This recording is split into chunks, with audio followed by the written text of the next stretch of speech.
Relevant alternatives, so your judgment, the social judgment on X and Y, depends only on what the individuals think about X and Y and nothing else. Okay? There's a good, you can give kind of a sort of various sorts of intuitive justifications. A slightly more mathematical or social designer's justification for that is, you know, suppose you have a big set of alternatives, right? But what you're interested in, for whatever reason, is the social ranking on some, you know, smaller set of alternatives, which is a subset of X. Okay? Now, but suppose the data that you have is actually the ranking on all of the alternatives. Okay? So what you really have is the ranking on all of the alternatives. But what you're really interested in is the ranking here. Okay, now, so you want to apply, so on just a subset of the alternatives. So you want to apply your function to that. Okay? But say that whatever function you're using, the input has to be all of the alternatives. But what you care about is only the ranking on this subset of alternatives. Okay? Now the point is, it's kind of a simple point that I'm making, but if you look at all of the profiles, there are going to be lots of profiles, lots of different orderings that agree on this smaller subset of alternatives, but maybe they disagree on this larger set of alternatives. Okay? So if you want your function to somehow be, so you want it to apply to the rankings of just over Y, there's lots of ways to extend it to the rankings over X. And what independent of irrelevant alternatives tells you is really, it doesn't really matter how which extension you look at. All of those extensions will give you the exact same answer. Okay, so that's kind of a nice sort of intuitive reason why you would want independent of irrelevant alternatives. Weak Pareto just says that if everybody strictly prefers X over Y, then society has to as well. Okay, and then a dictator is this person. So for every pair X and Y, if that person strictly prefers X over Y, then society has to as well. Okay, it doesn't say anything about ties, but you're just talking about strict preference. Okay? All right, so we wanted to prove Arrow's theorem. I don't think I wrote down the... Yeah, no, I didn't write down the statement of Arrow's theorem. So what Arrow's theorem is that all of these nice principles right here conflict with each other. So the last principle is you don't want a dictatorship. Okay? So all of these conflict with each other. All right, and the way we were proving it is we introduced sort of it's a key notion in social choice theory, the notion of being a decisive coalition. So you're a set of voters and you want to be decisive. Okay, so what does decisive mean? Well, we actually were working with, we started with a weaker notion. So we say that S is decisive for X over Y. So what does that mean? It means that if we look at the preferences of the people inside of S and the preferences of the people outside of S, so inside of S, they strictly prefer X over Y. Outside of S, they strictly prefer Y over X. Okay? So this is weak because we're really just looking at one particular profile, or really a class of profiles by IIA. But let's just imagine you just have one particular profile. Okay? And it looks very special. So everybody outside of S, they really don't want X compared to Y, and everybody inside of S wants exactly the opposite. So they're really butting heads here. And so S is going to be decisive if this tells us that the social ordering ends up agreeing with the people inside of S.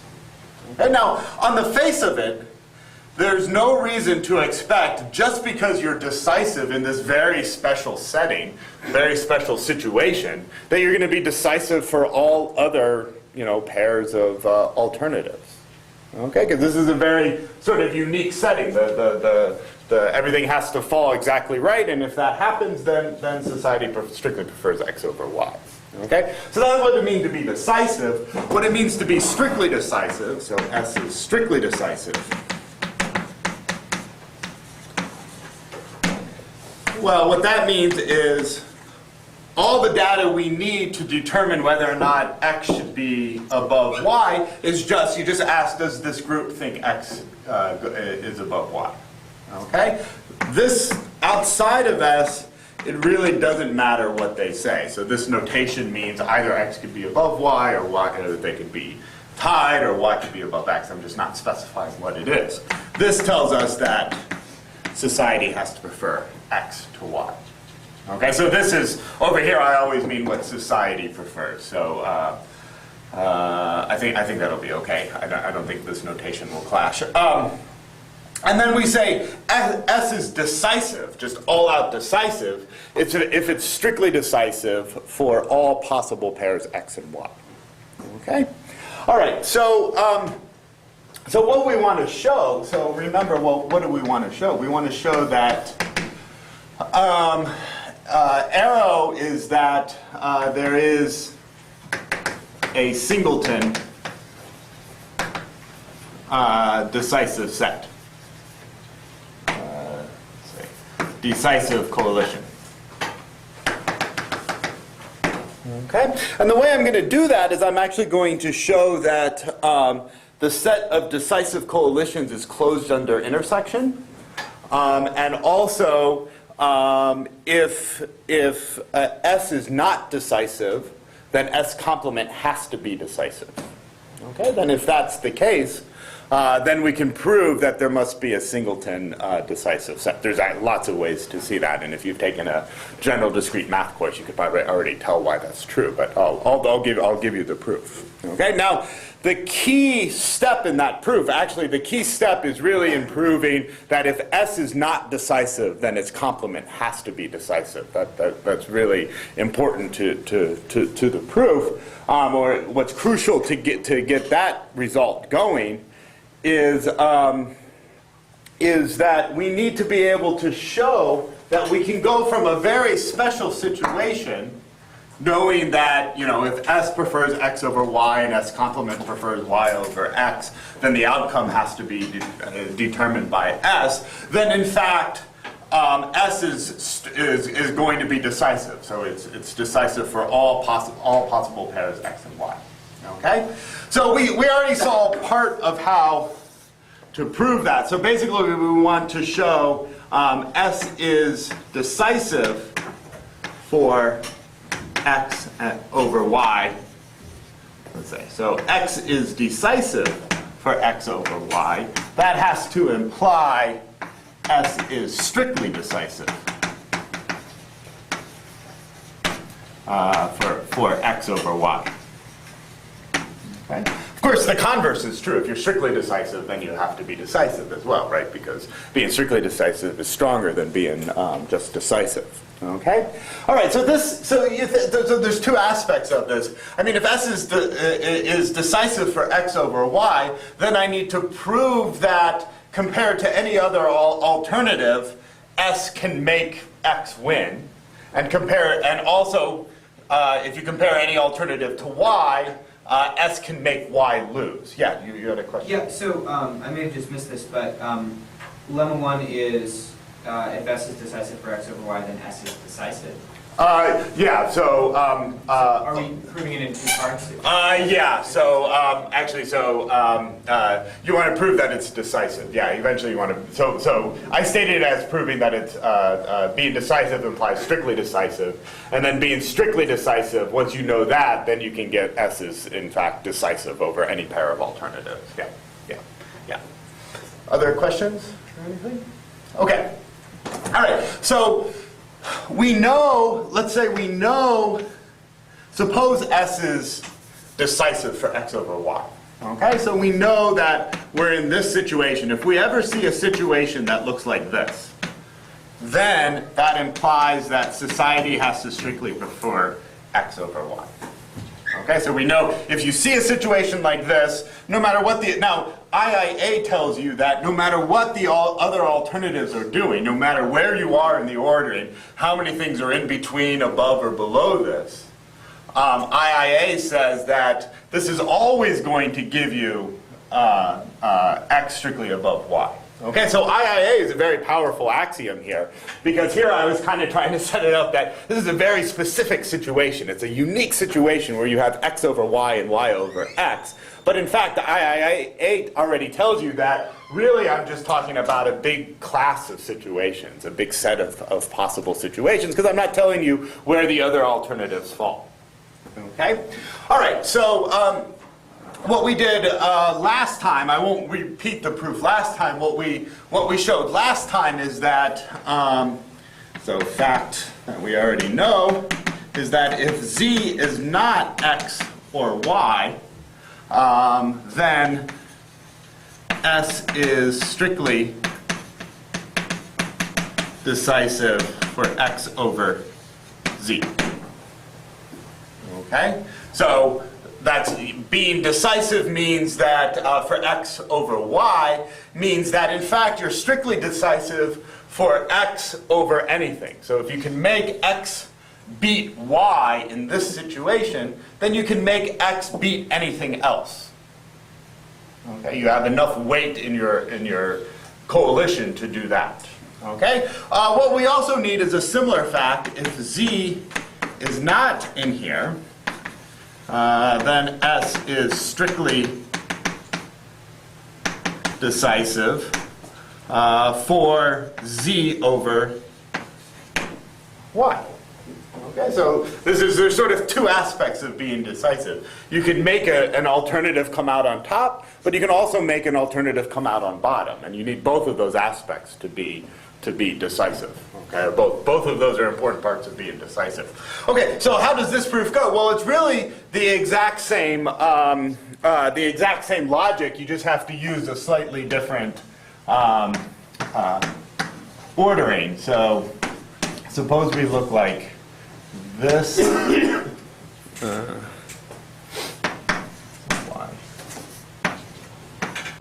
and x. Yeah. Suppose we're in this situation right here. So if we're in this situation right here, again we're in a situation that looks just like this. So S thinks x is better than y, and the complement thinks the opposite. So x thinks x is better than y, the complement thinks the opposite. So what that tells me, because S is decisive, that society has to prefer x over y. Right? Right? Is this not? X over z. Yeah. No, we don't want x over y, so we want... I think what we want to do, so I think I have this wrong in my notes, so we already see what's wrong. So what I want to say, okay, so let's, eventually we want z to be preferred to y. That's what we want to prove, right? So the data I have up here is not going to give me that. So by Pareto doesn't tell me anything actually, right? So I can't argue by Pareto because I have z is preferred to y and z is preferred to x. Okay? So I just chose the wrong ordering here, so if we just go like this, z and x over y. Okay, we're still in the same situation, right? S strictly prefers x over y, the complement prefers y over x, so that doesn't change this fact at all. Okay, but now everybody prefers z over x, so by Pareto that has to be the social outcome as well. Okay, and now z is strictly preferred to x, x is strictly preferred to y, so by transitivity you get z is strictly preferred to y. Okay? So did everybody see how that, because this is kind of the key logic, everybody see how that goes? Any questions on that? Okay. No questions? Okay, good. So now we want to sort of weaken this, so we want to say, so the next claim we want to make is that for any, so suppose S is decisive for x over y. Okay, so if x is decisive for x over y, then in fact for any w, no matter what other alternative I pick, then S has the appropriate power. So S is strictly decisive for X over W, and also S is strictly decisive for W over Y. Okay, so now I want to say, I'm not putting any, here I have a restriction that W can't be X or Y. Now we want it to be any alternative whatsoever. Okay, well obviously we're almost to proving this, right? Because now it's just a proof by cases. If W was equal to something other than Y, so if W is equal to X, then for trivial reasons, X is strictly decisive of X over X, because you can never have, nobody can ever strictly prefer X over X, because we're talking about strict preference here. Okay, so the only interesting case is, in fact, when W actually equals Y. Okay, and this is important because it's something I didn't stress yesterday, even when I'm stating it. But there was an initial condition for Arrow's theorem, which is you need at least 3 alternatives. Okay, and this is where the 3 alternatives become very important. Okay, you need it at this step right here. So so to prove this, so this is what we want to prove. I think we can erase. Let's go ahead and erase this right here. So how do we go about proving that? So my claim here is I want to prove X is in fact strictly decisive for X over Y. Sorry, X. S is strictly decisive for X over Y. We're assuming that S is just decisive for X over Y. So how does this proof go? Well, what we say is we know there are at least 3 alternatives. Okay? So since there's 3 alternatives, there is a Z which is not in X, Y. Okay, so there's some other alternative Z such that S is strictly decisive for X over Z. Okay? So S is strictly decisive for X over Z. Right? Everybody see why this has to be true? It's just because there's at least 3 alternatives. Here's only 2 alternatives. There's a 3rd alternative, so you're strictly decisive for X over Z. Okay? That's what we already proved. I guess I just erased it. But that's what we just proved. Right? But if you're strictly decisive for X over Z, then you have to be just decisive for X over Z, because that's a weaker notion. So this tells me S is decisive for X over Z. Okay? But the way I set it up, Y is not X and Y is not equal to Z. Okay, so then by the same lemma, so Y is not in the set XZ implies S is strictly decisive for X over Y. Okay, so you just kind of, think about it the right way and you get it to work out. Okay, so we have S being decisive for X over Y means for anything else, it could be Y itself, X is strictly decisive for X over that thing. Okay, so you can see why I said this is really the core to it. This is just kind of, playing with the definitions appropriately. Okay, so any questions on that? Everybody see how that goes? Yeah. So, there is like a little bit of work to do to show that strictly decisive over X and Y is stronger than decisive over X and Y, right? It makes sense because decisive over X and Y is the worst case. But because you don't know what the relative orderings of X and Y are in the complement of X. Well, if you're strictly decisive, then just by looking at this right here. Oh, for every. Yeah, exactly. It's for every, including. So it's just all the cases here include the cases here. So that's why I say there's really no work to be done. Well, there's a little bit of cognitive work, but not much. We can ask other people here exactly how much cognitive work that actually takes. Okay, other questions? Okay, so you can probably guess now that this is going to work exactly the same way. It's the exact same trick. You just need to, choose the right elements. Okay, it's actually probably exactly the exact same proof. You just kind of flip things around a little bit. Okay, all right. So we know that S is decisive for x over y. Now all we need to prove what we were actually after, which is what was pointed out earlier. This is not what we're really after. We want to know. Just all out, we want to know, so the real thing we want to know is that S is decisive for x over y implies S is decisive.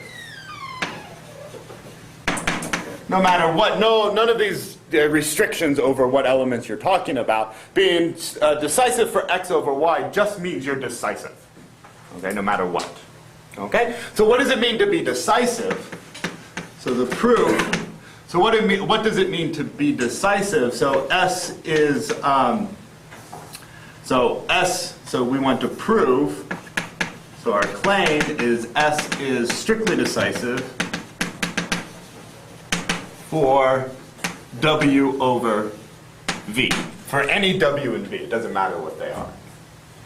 Okay, so just pick arbitrary two elements, arbitrary two candidates, and I want to prove that S is strictly decisive for those two candidates. Okay? Well, we're very close to being there. If W is equal to X, then we're done. We already proved that. Right? So we know that if you're decisive for x over y, then in fact you're going to be strictly decisive for x over anything else. And if v is equal to y, we're also done, because we know if you're decisive for x over y, then you're going to be strictly decisive for anything over y. Okay? But w and v might be, w might be y and v might be x. So if you're just decisive for x over y, then we need to prove that in fact you're strictly decisive for y over x. Okay, so there's three cases here. Case 1, case 2, we just did those, and then you have case 3. So we want to prove S is strictly decisive for y over x. Okay, that's what we actually want to prove. Okay. Okay, so how does that go? Actually, it's again, you do the exact same trick. Let me just. Yeah.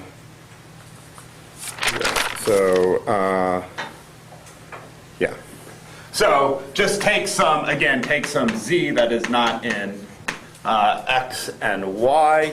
Yeah, and then we're going to have, so this implies S is strictly decisive for x over z. Okay? So we eventually want to get, so strictly decisive for x over z. So then we have y is not in this set, x, z. So that tells me S is strictly decisive for y over z. Right? Because S is strictly decisive for x over z, so it's decisive for x over z. Y is not in that set, so you have to be strictly decisive for y over whatever the bad thing is in that set, the lower element in that set. Okay, and now you kind of see the trick. Now we're in this set. Y now is the top thing that you have power to raise in the social rankings, but x is not in that set. So x is not in yz. That implies that S is strictly decisive for y over x. Okay? So again, it's just kind of playing around with everything. Okay? So these are three cases. There's a fourth case where W and V are just completely different elements from X and Y. Okay? But that's the exact same, it's the exact same style of argument. I'll leave that for homework. You can, I'll grade you on that tomorrow. Okay? If you get it wrong, then I don't know. I'll buy you a beer or something. Okay, so any questions on this? Everybody see how this goes? Okay, so what we really want to just know that if you're decisive for x over y, then in fact you're just decisive. Okay, so this is a lemma, so as you might say a technical lemma to prove Arrow's theorem, but it's also something very important about the structure of decisive sets. It's a kind of a key lemma that you need to see how these decisive sets work. All right, so now let's get to the main part of our proof. So the first thing we want to show is that claim if S and T are decisive, then S intersection T is decisive. Okay, that's the first thing I want to show. So here's the proof. Suppose we have, oops, I need to make this a little bit bigger.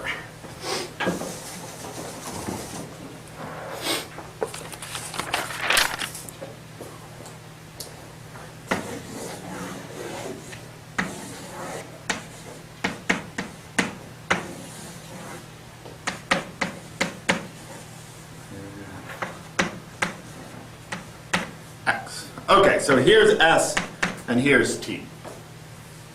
Okay? Let me just make sure I get this all right. Yes. And now we have Y and X out here. Okay, so what do I want to show? I want to show S intersection T is decisive. So given any two elements X and Y, I need to prove that S is decisive for X over Y. Okay, so how am I going to do that? Well, on the face of it, that seems very hard because I have to look at all these different possible situations. But fortunately, to prove that S intersection T is decisive, it's enough to just consider the situation where everybody in S intersection T prefers X over Y, and everybody outside prefers Y over X, strictly prefers Y over X. And if I can prove in this situation that, so the question is the social outcome going to be X strictly preferred to Y? If I can prove in this case, then S intersection T has to be decisive. Okay, kind of forget about what's going on here right now. I wrote that down to remind me what the ordering has to be. But all I need to know is that forget about Z and all of this other stuff. Okay, what you have to know is if I know only that this ordering right here, in this very special situation, if we're in this situation where X is strictly preferred to Y and outside of, so let me rephrase. So this is S intersection T, right? Inside of S intersection T, you have X strictly preferred to Y. Outside of S intersection T, you have Y strictly preferred to X. Okay, so we're in the exact right type of situation. If I can prove that the social outcome is X strictly preferred to Y, then I know S intersection T is in fact decisive. Okay, so that's what I have to do. Okay, everybody see? All right, we know that, so how does the reasoning go? We know that S is decisive. Okay, so what does that tell me? Does that tell me anything interesting? Yeah, so this tells me that X is strictly preferred to Z because S is decisive and they all agree that X has to be strictly preferred to Z. So this tells me that X has to be strictly preferred to Z. Okay, but that doesn't get me quite what I want. I know that T is decisive. Well, T is decisive. They all like Z strictly better than Y. Okay, so this tells me that Z has to be strictly preferred to Y. So again, by the magic of transitivity, we have that X has to be strictly preferred to Y. Okay. Does everybody see how that goes? Okay, you just use the decisiveness of S and T. Okay. All right, so that's one part of the proof. The next part of the proof, next thing we want to show is that, so claim if S is not decisive, then S complement is decisive. Okay. Yeah. Then S complement has to be decisive. Okay, so I want to prove that S complement is in fact decisive. Okay. Yeah.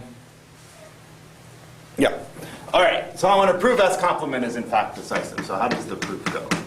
So we have S, and we have S complement. Now we know that S is not decisive.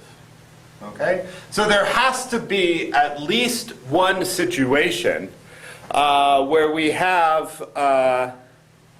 Well, okay, so since S is, yeah, okay, so this is what we want to say. S is not strictly decisive, so if it's not decisive, let me get the logic right. So there exist X and Y such that S is not decisive for X over Y. Right, that's what we know. So there's a X and a Y and an X. And what does that tell you? So S is not decisive. This tells me that the outcome has to be Y is weakly preferred to X. Right? Since X wants it to be X strictly over Y, but S is not decisive, this is the example situation that proves that S is not decisive. And so therefore Y has to be weakly preferred to X. Okay? Now, in order to show that S complement is in fact S complement is in fact decisive, so I want to show.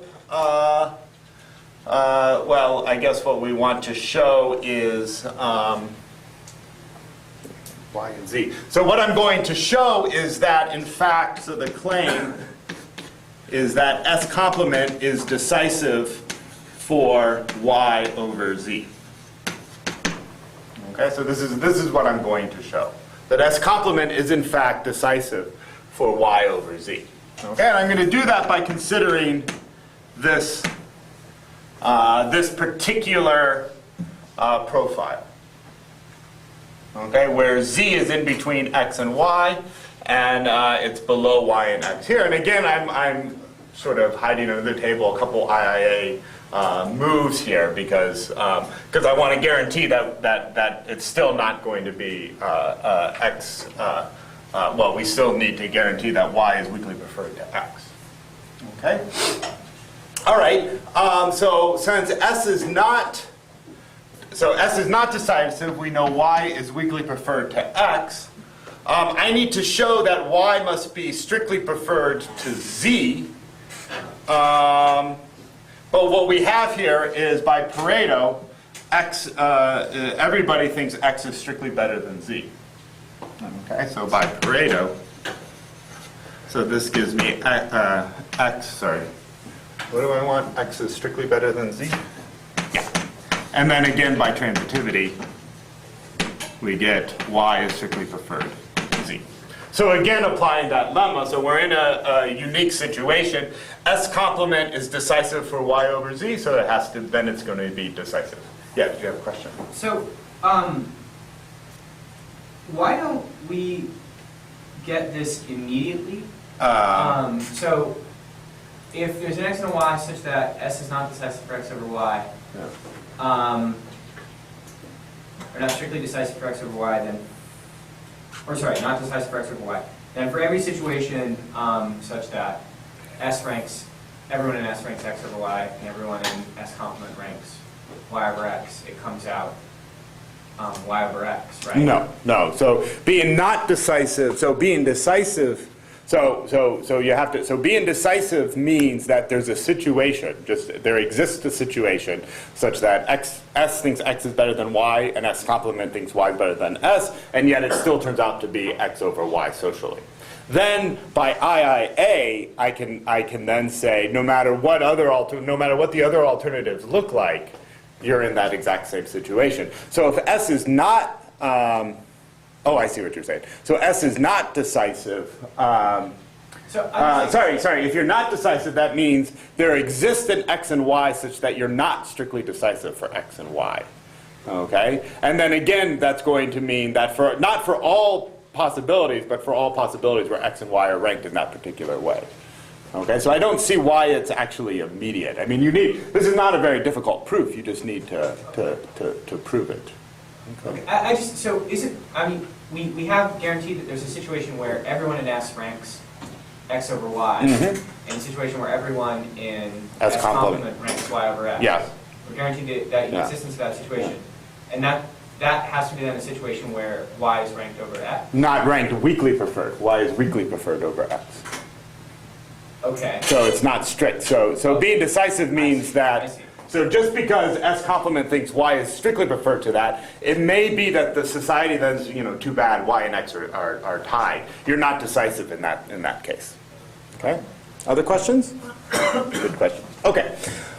So now we know, so now we have this, right? So if S is not decisive, S complement is, S and T are decisive, then S intersection T must be decisive.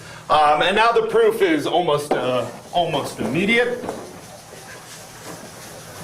You can reason in various sorts of ways, but here's a very nice way. So consider the set of singletons for all of the agents. So proof of the arrow. For everybody except for agent N. So agent N is this last person. So consider all the singletons, 1 up to N minus 1. Okay? Now, if it's the case that any one of these are decisive, then we're done. Okay, because that's what we're trying to prove, that there's a singleton decisive set. So the only case to consider is when none of these are in fact decisive. But if none of these finite sets here, none of these singletons are decisive, by this fact over here, the complements have to be decisive. Okay? So 1 complement, 2 complement, 3 complement, and so on, N minus 1 complement. Those all have to be decisive. I know that all of these sets are decisive. I know that if 2 pairs are decisive, then their intersection is decisive, and standard argument shows that in fact you can, this is true for any finite sequence. Okay? So this tells me that their intersection has to be decisive. So this is a decisive set. Then just calculate what the intersection is.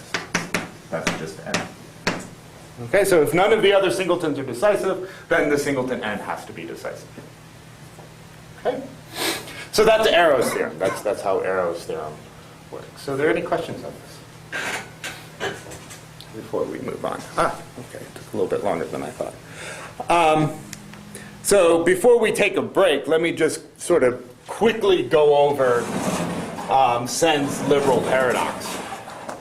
So Sen, this is also, you can set this up as a impossibility result, very similar to the way I set up Arrow's theorem. And in the handout that I gave you, that's the way I set it up.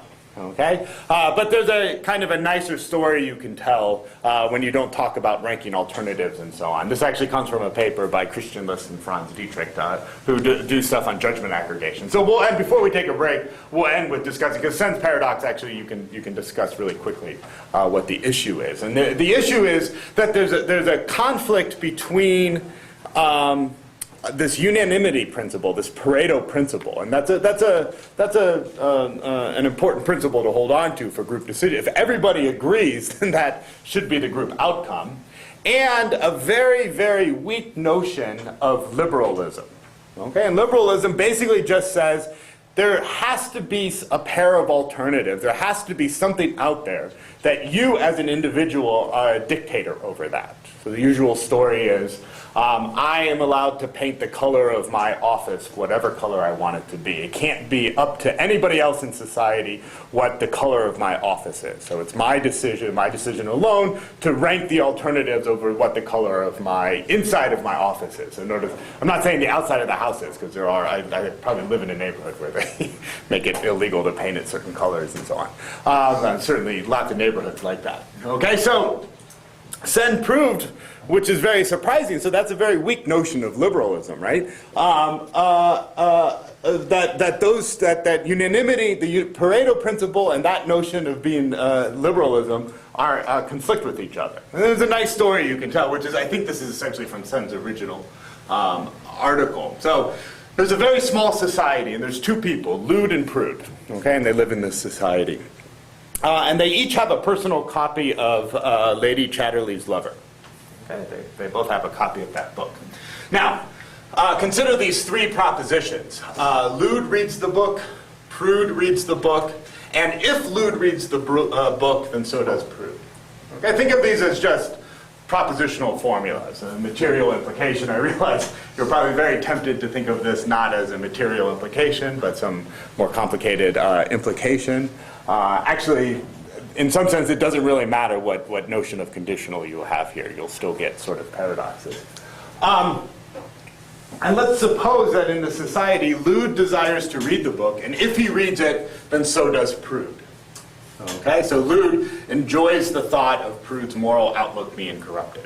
Okay, you can imagine there's certain, I'm not saying that you have to be that way, it's not rational to have that opinion, but it's certainly possible you could hold that opinion. Okay? Prude desires to read the book, and that Lude not read it either, but in case Lude actually does read the book, then Prude wants to read the book to be informed about the dangerous material that Lude has just read. Okay, so Prude doesn't want to read the book, okay, but if Lude does read the book, then Prude wants to also read the book, just so he can check up on him. Okay, so you're in a very simple setting right here. So these are sort of the judgments, or you can think of them as preferences, value judgments that they want. They want to make these propositions true. Lude wants L to be true, that he reads the book, P to be true, and why is he committed to P being true? Okay, notice I didn't say anything. I said that he wants, if he reads the book, then Prude also reads the book. And of course, even though Lude is rather lewd, he is a perfect logician, so he can't be inconsistent. So he has to also want it to be the case that Prude reads the book. Okay? Prude he wants it to be false. He doesn't want Lude to read the book. He doesn't want to read the book either, but this last proposition he wants to make true. Okay? And then you can just see, suppose society assigns each individual the liberal right to determine the collective desire on those propositions that concern only the individual's private sphere. Okay, so this is kind of a long-winded way of saying that let's suppose that Lude is allowed to make L true and P is given the power to make P true. So Prude is given the power to make P true. Okay? So they're dictators, not over the entire social decision for all of the propositions, but just a certain subset of proposition. You're given a power over that set of propositions. Okay? The unanimous desire of all individuals must be respected. Everybody wants L implies P to be true. Right? So everybody wants that to be true. Okay? So society is inconsistent. Okay? So you just see that Lude wants L to be true, so L is true. The group opinion is L is true, P is false, but L implies P is actually true. Okay? Now, I want to just set this up as yet another type of paradox. Okay? And indeed, the proof of Sen's impossibility result is essentially very much like this, except instead of talking about making propositions true, you're talking about ranking, do read it, not read it, and so on. Okay, it's just sort of an example. And there's lots of things you can say here. I mean, one thing that occurred to me just as I was even saying it is we're talking about the judgments or the judgments they're making about these propositions. And one thing that's striking is even though they both agree on, say, the preference for the proposition L implies P, they both, what they say, I want L implies P to be true, they have very, very different reasons for why L implies P actually is true. So you might say if the unanimity principle should look into the reasons they have, there's no reason to expect that society, it's not that they agree why L implies P is true, they just agree that the proposition is true, but they have very, very different reasons to explain why it's true, or to justify why it should be true. Okay, so Okay, so this is Sen's liberal paradox, and it's very similar to Arrow's theorem. So are there any questions on this? Sort of intrigued. This is one of the things that's sort of intriguing. Maybe you don't know quite what to say about it, but there are a number of lots of interesting discussion. Yeah. Seems like Lude is the one who's inconsistent. Why is Lude being? I mean, he's not. True. Well, it's not displayed in his true thing, but he's willing to subvert his control of whether he reads the book to somebody else's use. Why is he? Because he wants to be true. Oh, I see what you're saying. And then if P is so no longer a one, so you have to be a little bit careful with that argument because one person's modus ponens is another person's modus tollens, right? So I mean, all you're doing is swapping to so meaning that he's giving Prude the power to say not P, and then somehow saying, oh, okay, well. I'm sorry, Prude is the one who's in. Yeah. So yeah, I mean, there's.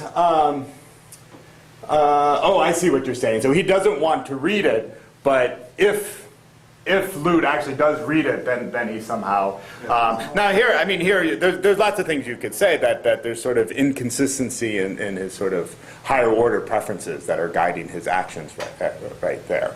So there's a lot. So another thing about this, a very simple example, and it's a nice example, but there's a lot going on underneath, and it would be interesting, and in part. This is why I'm interested in logics for reasoning about these type of group decision-making situations, because the logical models that I'm interested in tend to bring out some of this reasoning that's going on underneath. So you say, well, in fact, if you make all of that reasoning explicit, nobody's being inconsistent, and this is really not even actually a paradox. Yeah. So, comment. So in this particular example, getting out the paradox clearly is driven by the logical interaction between, but the setting of Sen's result looks like it's fully general over any alternative. Yeah. So at least gesture of why. Yes. So that's a very good point. In fact, I'll touch on that a lot in. Later, probably either tomorrow or Thursday, when we talk about judgment aggregation. So judgment aggregation is just like social choice theory, except you're aggregating the voters' judgments about a certain set of propositions, and those propositions have to be logically connected. Now, there's lots of things to say here, but one very, very quick thing that I want to say is so Arrow's theorem, the standard setting of social choice, is really about ordering your ranking of alternatives. You can always think of a ranking of alternatives as just a set of judgments you make about every pair of alternatives, right? And those judgments you make have to be logically consistent given the axioms of ordering. So there's a certain way in which you can just see this way of talking as just a generalization or just another way of talking about the exact same thing. Because I could have set this up as you're ranking L over not L, even though those are two different, X over Y, but you think of X as being L and Y as being not L, and that's what you're actually ranking. So there's a certain way in which judgment aggregation is a generalization of that. There's a bit more to say here. Part of it has to do with what I was saying here, that when you're talking about aggregating the judgments, it might be important not to just look at what their professed preferences are, but really what's lying underneath, your reasons for making those preferences. And if you want to develop good social aggregation methods that aggregates the individual's judgments, then you need to keep track of all of that extra information. Okay, but from a sort of formal point of view, you can just, I would say this is just a formulation of Sen's result, just in using slightly different language, just using propositional logic. So I see how the true false judgment on L can be thought of as a preference of L over not L. But of course, if our matrix had just been L, P, and an independent sentence letter S. Yes, there exactly. would be no problem here. Yes. So the question is, why is it that my set of alternatives has to have something of the form L arrow P, which has a kind of inferential relation to the other alternatives? Yeah. It's just because somehow we've got like a Boolean algebra out of our alternative? That's exactly right. I mean, so this is why I said that was too quick. So when you do judgment aggregation, what you then say is, well, what I'm really interested in is what is the structure of my agenda. So here, L, P, and L implies P, they are strongly connected. But if they were three independent propositional letters, of course there would be no inconsistency whatsoever. And so one of the really interesting results that I want to prove is a precise characterization over in what sense the agenda has to be connected to give you an impossibility result. So it tells you something very interesting about social choice theory. So how the agenda, is the set of propositions under consideration, how they actually have to be connected. Yeah. On Lude's wanting P to be true, so that falls out of that conditional, but Yeah. we're sort of couching or nesting the propositions inside a sort of like desire modal operator, right? A wants to be the case of that. So why think that operator would distribute over. inside of parentheses with an arrow? Yeah, I understand what you're saying. I mean, one thing I can say is actually for the paradox, it doesn't matter, of course, because the whole setup of the paradox is Prude has control over P. So it actually doesn't matter whether or not Lude thinks P should be true or false. Okay, you still get if I put false there, it doesn't matter. It's just then that Lude himself is inconsistent. Okay, because I'm just saying does the group think P is false? Well, they do because Prude says P is false. Okay, and does the group think L is true? Yeah, it does because Lude thinks L is true. So if you think this represents sort of pure desires, then yeah, there may be no reason to expect to be certainly logically closed or even consistent or anything like that. So Lude's truth value in the P column is sort of irrelevant. Is sort of irrelevant given this liberal property that I'm actually interested in. But then, so this is interesting when you generalize to judgment aggregation. Do you want these judgments? How should you think of these judgments as representations of value judgments that you're placing? Are they beliefs about these propositions? So the setting is very general, and you want to not address that question. Okay. Other questions? Yeah. I still think I'm missing something about what Sen is trying to say here. Because to me it looks like Prude's desires is inconsistent with your assumption, one, this liberal right to determine what your desire on propositions only concern him. If he was... Well, so maybe, would this help? So, so Prude, so let's suppose Lude is assigned L and Prude is assigned P. I understand the setup of this particular example. I'm trying to see how it generalizes to what Sen's point is here. Well, I mean, it's just so the general point is that the more general, maybe the more general setting this, so you should be assigned a pair of alternatives, X and Y, and society's decision about whether or not X is ranked above Y, tied, or Y above X should be completely up to you. You're a dictator on that, or maybe let's just restrict to strict preferences. And there's somebody else that for W and V, they have a strict preference over W and V. Okay? So you decide whatever you want for W and V, and I decide what I want for X and Y. Okay? But then what you can do, you can just set things up so that everybody, so by unanimity, you're going to get, you can set up a similar paradox. Because that is just going to conflict with unanimity. Okay, so that's the general. I mean, that's the sort of more technical point of what's going on here. Other questions? Yeah. So, does Prude seem less inconsistent personally if he reasons like this? I don't want to read the book. LROP is a material conditional. If I don't read the book, then it's true. If P is false. Yeah.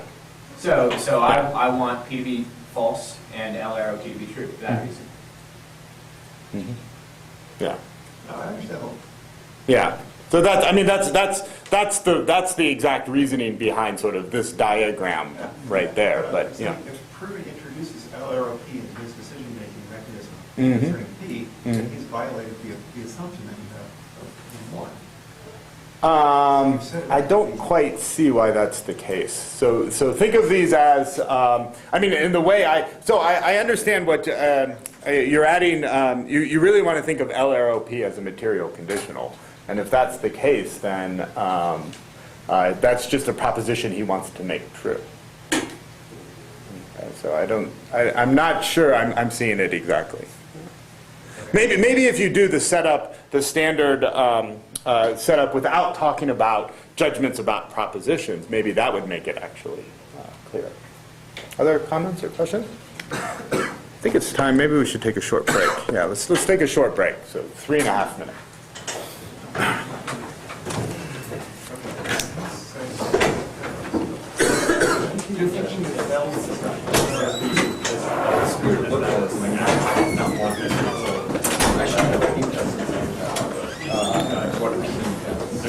Or you can actually.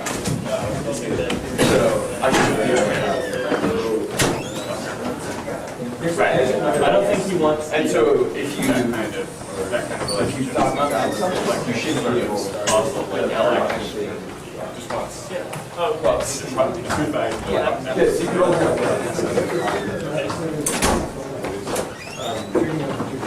right? I mean, then. Yes. Oh, yeah, sure. Yeah. Thank you. Sure. I didn't make it. Yeah, that's fine.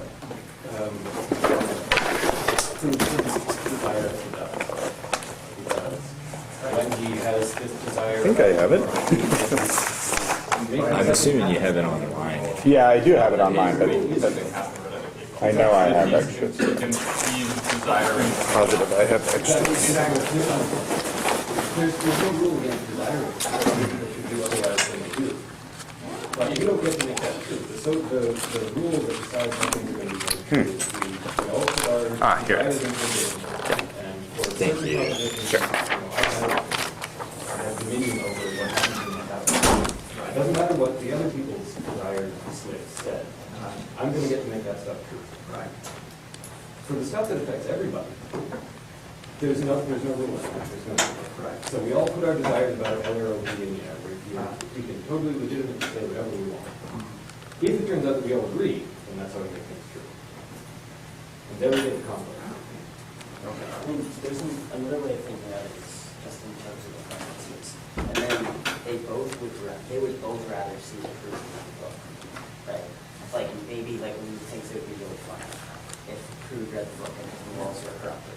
I mean, Prue would rather read the book than Lou because he thinks Lou would be susceptible to all of its whatever. So in that case, the Pareto optimal conclusion would be that Prue reads the book, but they won't. You can't get the Pareto optimal conclusion because of something. You said, can you make it a pathological case where agent X desires to have no control over agent X's private sphere? Where no matter what happens, But you that's can't. This is like a really So, in order for you not to have control over your private sphere, somebody else has got that. It seems so. I mean, it seems like you have to maybe. Sorry to interrupt. Oh, short question. Is this dependent on the conditional completely? Because I've been playing around with Not formalized. basically the same setup, but then disjunction instead.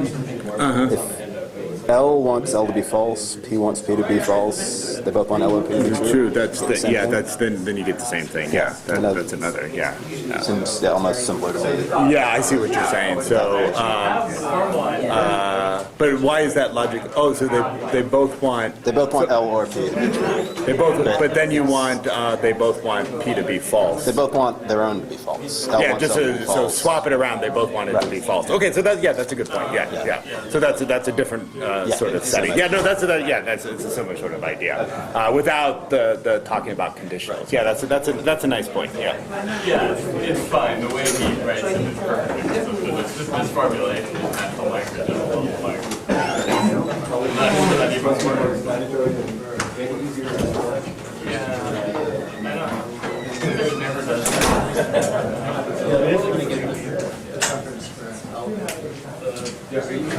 Relativism Sure, we'll go.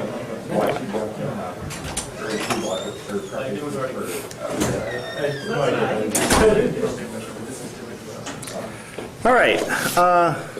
Did I give you enough break? Taking too long. Okay, so we now have, now I want to move on to this other theorem, and I may not go through all of the details of the proof, just sort of in the interest of time, because I want to, well, I don't know, it depends how interested people are in this, but I at least want to make sure we understand what the theorem states. Okay? So we have sense paradox, and I want to talk about the Müller-Satterthwaite theorem. So there are many reactions to Arrow's theorem that you can have. One reaction is to say, well, IIA is too strong. I mean, there's a certain sense in which you sort of understand why Arrow's theorem, why there's a conflict there. So IIA says that in order to determine the ranking of X over Y, social ranking, you only look at X and Y, right? But the ordering that's produced has to be transitive. Now think of the transitivity property. Just by looking at X and Y, just by looking at pairs of elements and ignoring everything else, you can't determine if the relation is transitive or not.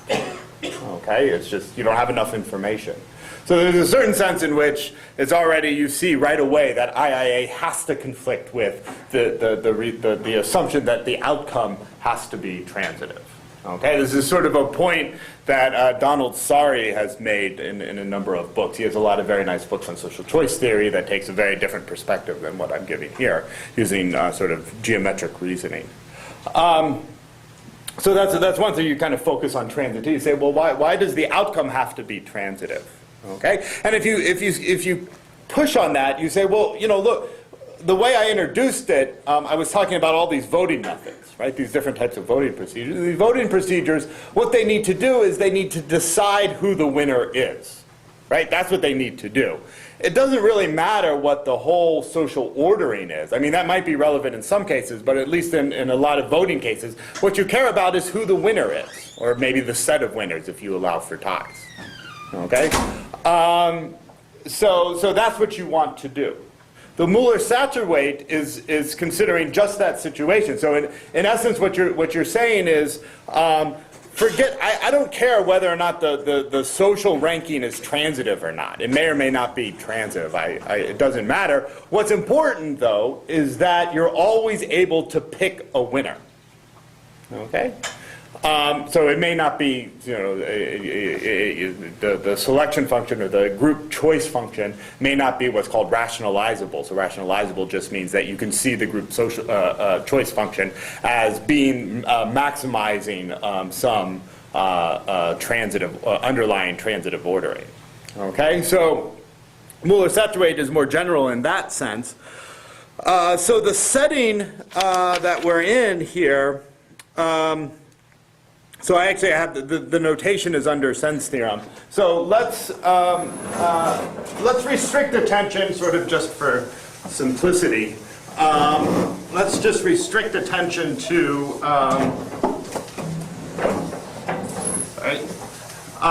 the set of linear order. So we're going to look at the set of L of linear order. So this will be the set of all orders that look like that, such that this is not reflexive, sorry, transitive, well, let's just say linear. So X is linear, so it's going to be transitive, anti-symmetric. I guess that's all we were, complete as well, so it has to be connected. Okay, so just you form a line.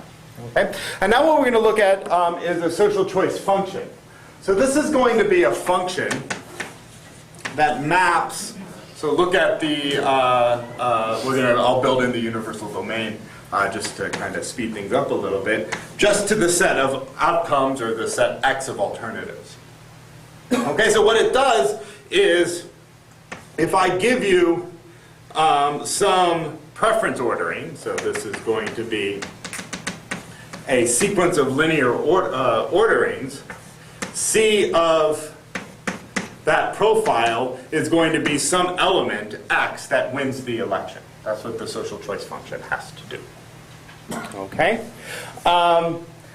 So note, the way you have it set up, you kind of build in, so there's always an issue here. What happens if there's ties? Okay, so everybody agrees on something and disagrees on something.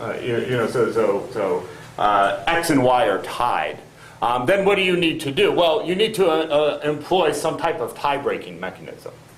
Okay, so there's an interesting sort of setup question here. Do we want the tie-breaking mechanism to be part of the social choice method, or should that be some sort of separate method that you employ after you make the social choice, and then there's a tie-breaking mechanism? Okay, a little bit has to do with how you set things up. The way I have it set up, just for the sort of ease of exposition, is I'm building in the tie-breaking mechanism into the very definition of the social choice function. So majority rule, for example, there'd be lots of instances of majority rule. Maybe you flip a coin, maybe you ask Bob, some outside participant who has nothing to do with the people inside of the voters. So there'd be lots of tie-breaking mechanisms, and the way at least the way you have it set it up here, is those constitute different social choice functions, because there's different ways of actually deciding in the end. And this makes a big difference if you think about strategizing and implementing and so on. It does make a big difference. But for the more general properties we want to define, I want to sort of not think about that. Okay, so what the Mueller-Satterthwaite theorem tells us is that, again, if you have at least 3 alternatives, so suppose you have 3 alternatives. Okay, so as long as you have at least 3 alternatives, and your function is, and you satisfy 2 conditions, monotonicity and a Pareto condition. Okay? So if this is the case, then your social choice function is a dictator. Okay? And what are these 2 conditions? So monotonicity is going to be somewhat, what monotonicity says is that, so if you know, so you have a particular profile, and you know that the outcome for that profile is X. So let's see, monotonicity tells us that suppose that we have a profile, and the outcome of that actually is X. That's what you know. Okay? Then what you do is you move to a different profile, gamma prime, or sorry, greater than prime, such that it's kind of this is a weak notion of monotonicity. So you move to a different one such that the relative ranking of X and anything else doesn't change. Okay, so for example, it might be that you have a bunch of people that rank X first, and who knows what else happens, and a bunch of people that rank X last. That's kind of an extreme case. Okay, suppose that this is a case we're in, and given this profile, the outcome is actually X. Okay, what the monotonicity condition is going to allow you to do is going to say, well, it doesn't really matter what the other orderings are, as long as you keep X fixed here and here. Okay, so this is an extreme case, but then if some people rank X up here and other people rank it there and so on, X has to remain fixed. Okay, the position of X has to remain fixed, but the other alternatives can vary however you see fit. Okay, so it's kind of a weak notion of monotonicity. The Pareto condition, what that says is, so the Pareto says that if there's an alternative, so there's some alternative, let's say X, that appears in everybody's, so we're in all of these different, so X appears all over the place. If there's another alternative that is strictly preferred to X, okay, so there's some alternative that's strictly preferred to X, then X can't be the winner. You don't know if Y can be the winner. I haven't given you enough information to determine if Y is the winner. But we do know that X can't be the winner.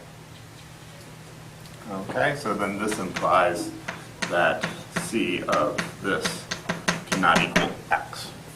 Okay, so these two conditions tell us that if those two conditions are satisfied, then there must be a dictator.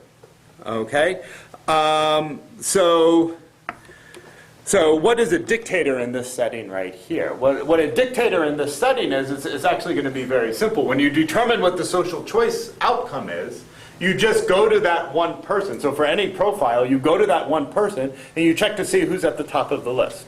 And whoever's at the top of the list, that's the social outcome. Okay, so I mean, it's kind of easier to state what a dictator is in this setting right here. Okay, so the Mueller-Satterthwaite theorem says if we have at least three alternatives, we satisfy monotonicity, Pareto, then C has to be a dictator.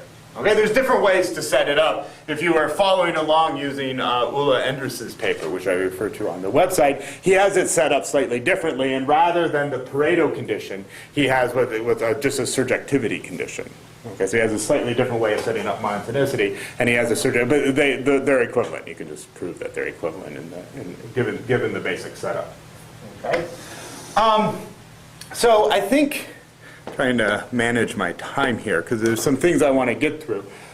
So the proof of this is a little bit more involved, but it's very similar to the type of proof that we've already gone through with Arrow's theorem. You look at a certain profile, yeah. So let me just say how at least one proof actually goes.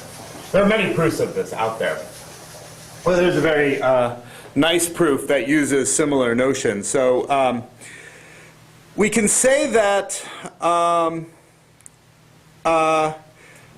let's call a coalition S is winning. I hope Charlie Sheen doesn't matter if I say that. So S is winning if, so you look at this group S, so this is, say, J. So these are all the people in S, and they all rank X at the top. Okay, so maybe we should say winning for X. Well, no. So winning is for any alternative whatsoever. So S is winning, so this is very much like being decisive, strictly decisive. So S is winning just means an S complement. We have no idea what S complement does. This tells us that the social outcome has to be X. Okay, so this is like being strictly decisive for X. S is blocking. What does that mean? Well, this is going to be a weaker notion. So suppose that we're in the exact situation where we're in this sort of extreme case where so there exists a particular profile such that everybody's at the top, everybody in S ranks X at the top, and everybody in S complement ranks X at the bottom.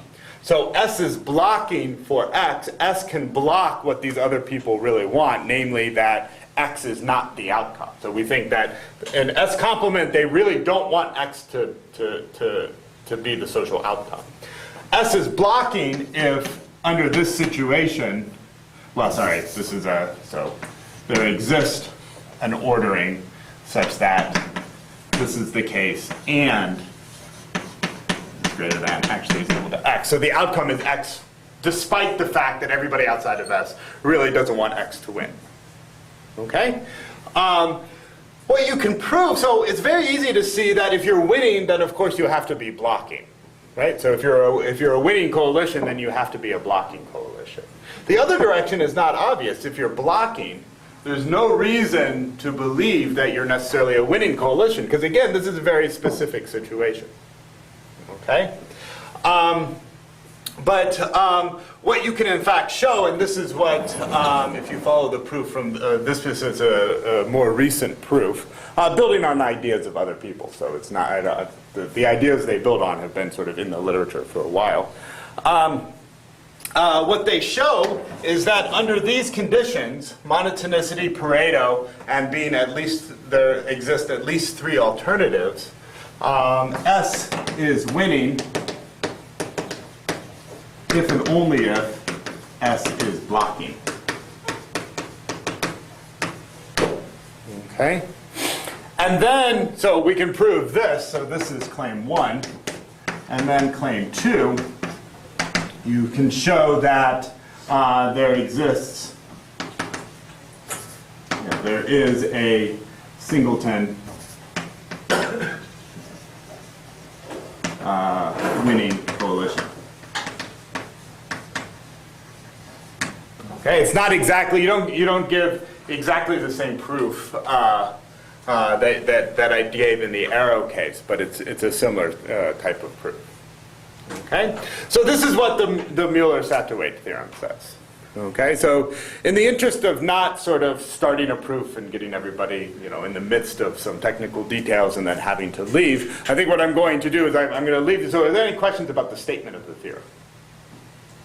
Okay, at this point, what I want you to be thinking is, yeah, that probably is true given what I just saw in Arrow's theorem. I can imagine maybe it takes a little bit longer to prove, and but what I'm going to do is write some clever profiles on the board and do the similar types of reasoning that are going to get you what you want. Okay? All right. So as long as everybody's thinking that, we'll move on and just say a few extra things to set up what we're doing. So I want to end here with the last 15, 20 minutes to just say some sort of more general remarks.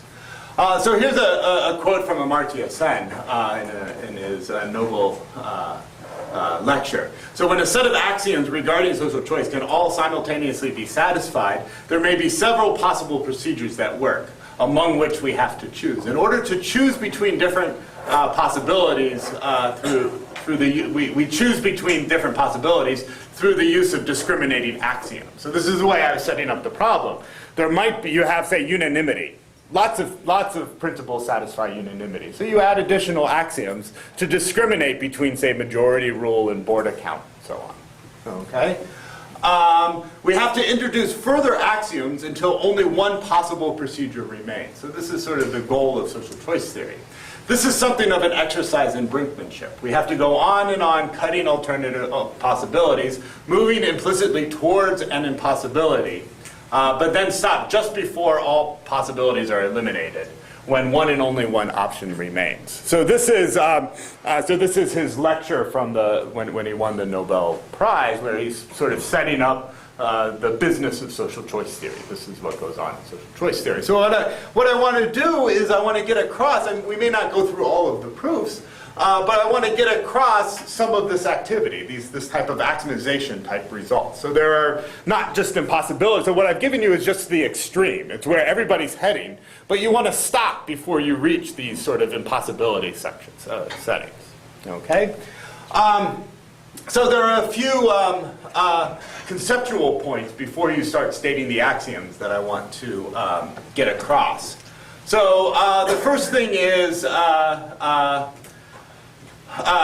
consider this setting right here. So I won't go through the calculations, but suppose we have this is the data that we actually have. Okay. Now the Borda ordering is going to be B is ranked above A is ranked above C. Okay. Just trust me that the calculations work. The majority ordering ranks A above B over C. Now we've already saw yesterday that Borda and Condorcet conflict. This is yet another example. In fact, this is, I think, comes from Condorcet's original paper. So this is another example where they conflict.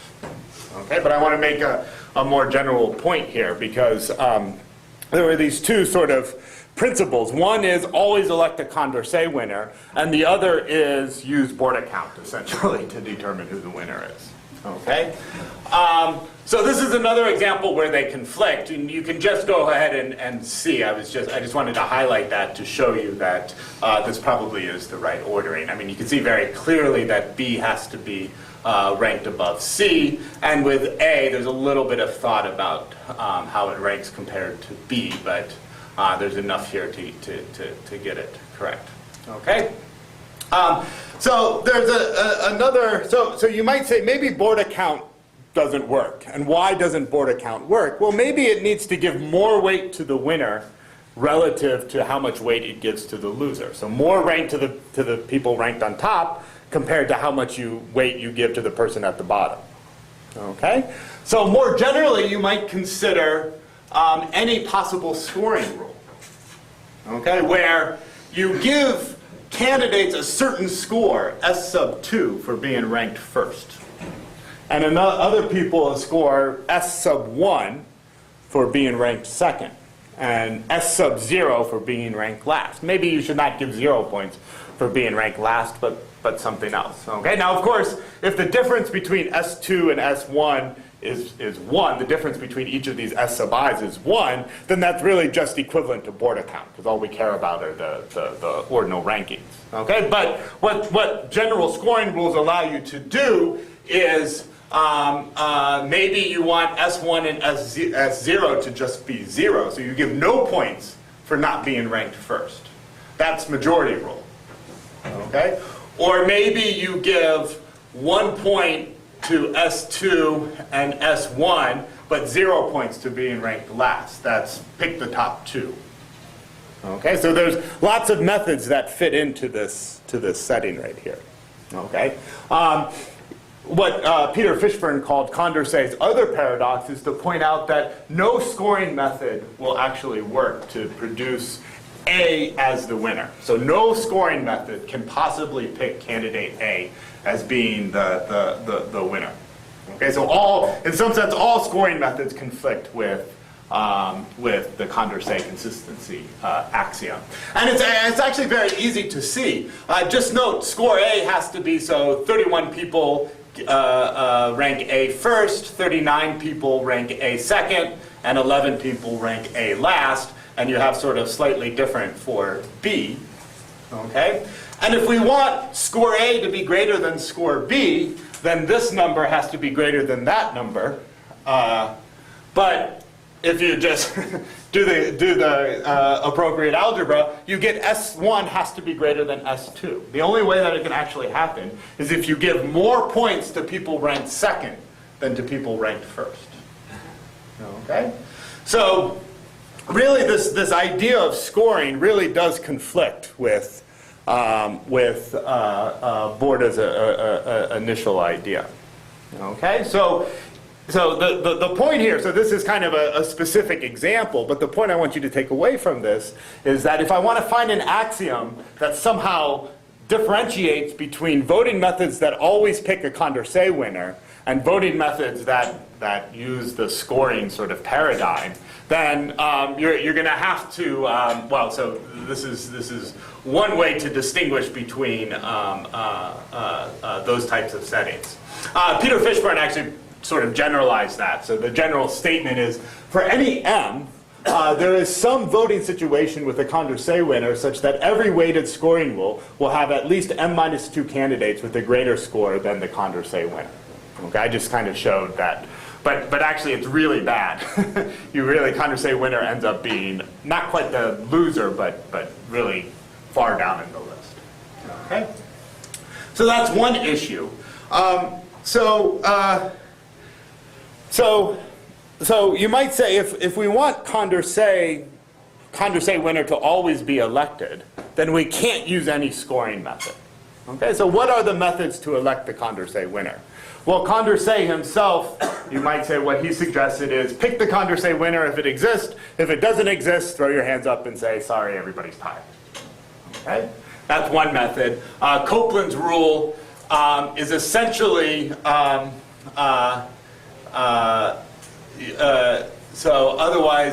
Copeland's rule is actually very similar to the Condorcet rule.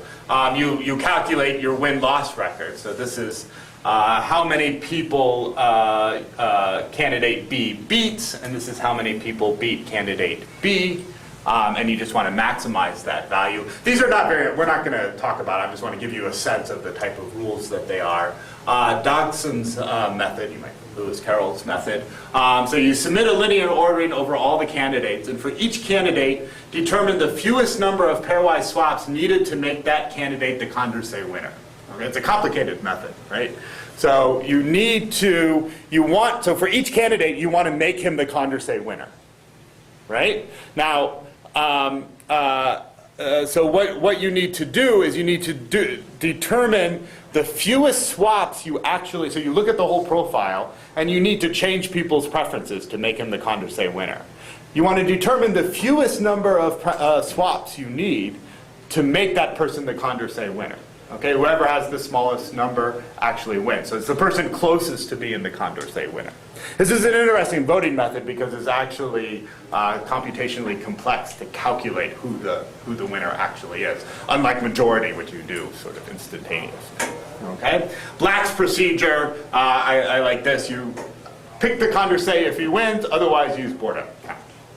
Okay. But so this is where I'll end. Should a Condorcet winner actually be the winner? Okay, so the example that I started with sort of suggested, hey, look, there's this Condorcet winner, and isn't it bad for scoring rules that they can't actually pick that Condorcet winner?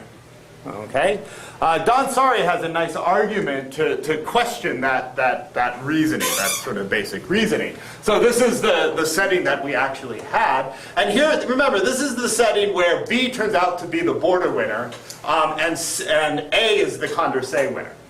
Okay, so I want to give an argument that, in fact, if you look at things the right way, B really should come out on top. Okay, and the way you look at it is you say, well, let's look. Consider this Condorcet triple. A over B over C, B over C over A, C over A over B. Now this is a Condorcet triple. So no, there can't be a group decision here, right? You have the Condorcet paradox here. This is another example of the Condorcet paradox.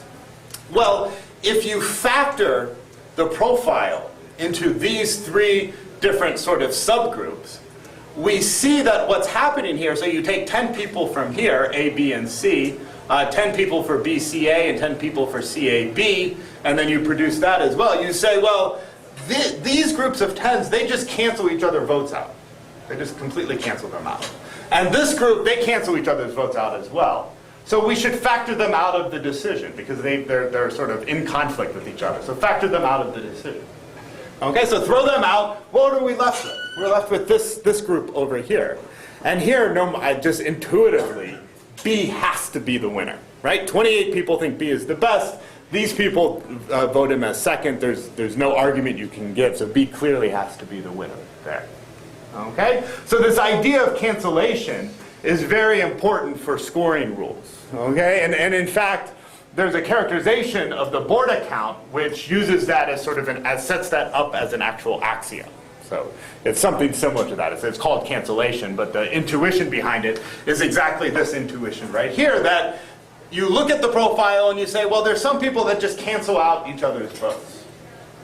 Okay? And those people cancel out each other's vote, and what you're left with, that's what the winner actually, then you know right away who the winner actually is. So, you know, often when you present voting theory, you sort of push that the Condorcet winner always should be the winner, but there are good arguments against Condorcet winners being actually chosen. Okay? All right, so tomorrow I'll figure out exactly what we'll do, whether or not we'll go through the proof of Mueller-Saterweight, so you'll be on the edge of your seats to know which one I actually do. We'll talk about some of these representation theorems, yeah, if you have any questions, just grab me afterwards or send me an email. Okay.